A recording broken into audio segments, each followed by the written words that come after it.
Alrighty, I'm Olivia and I'm responding to the What Would You Do discussion post.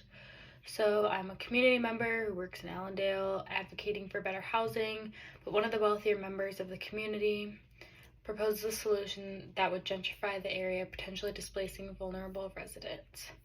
So for question one, how would you respond to this proposal? I think that I would definitely have an open discussion with the community to discuss problems and kind of have a discussion with higher ups and part of the people in the community about what the plan ahead looks like. This can kind of make sure that not only the wealthy are involved, but the marginalized group is also involved, and knowing that everybody is still valued in the decisions that we're making in this step.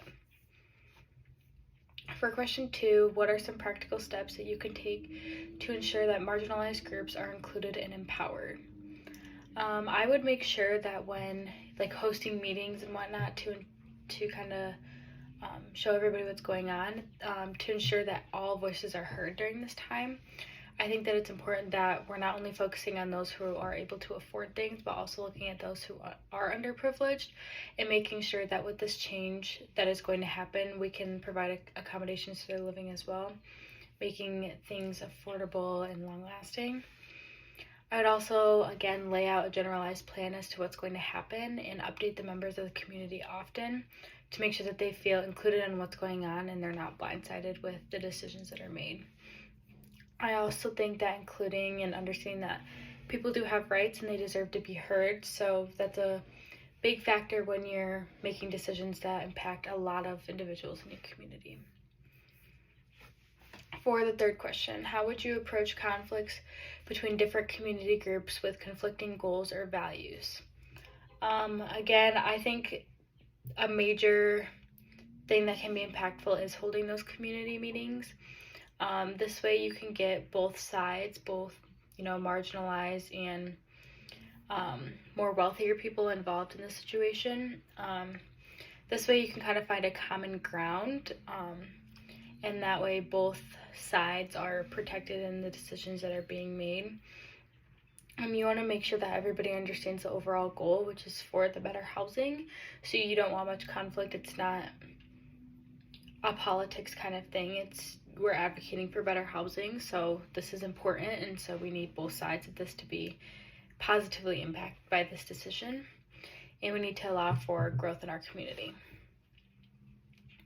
Question four, what happens when you are told that you must choose between the interests of a powerful external actor or the needs of the community that you're organizing?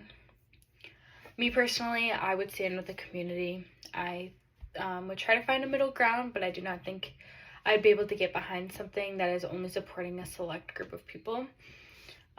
This is going to end up hurting many members of the community, and as a community organizer, I do not think that would be my best interest to only support the powerful external actor. I think that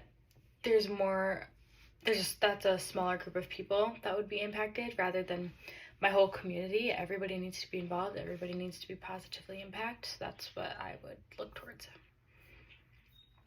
Question five, how can you as a community organizer ensure the short-term gains do not undermine the long-term integrity of the community?